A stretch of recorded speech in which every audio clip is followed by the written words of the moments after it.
Lạy mẹ Maria hiền từ, chúng con chạy đến cùng mẹ trong lúc phong ba bão tố đang đe dọa quê hương Việt Nam thân yêu.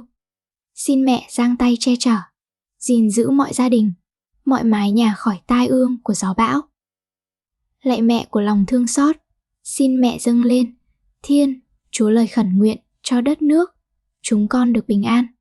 Xin cho mưa, gió sớm qua đi, cho những vùng bị bão tàn phá được an ủi, cho những người mất mát tìm thấy hy vọng nơi tình yêu Thiên Chúa.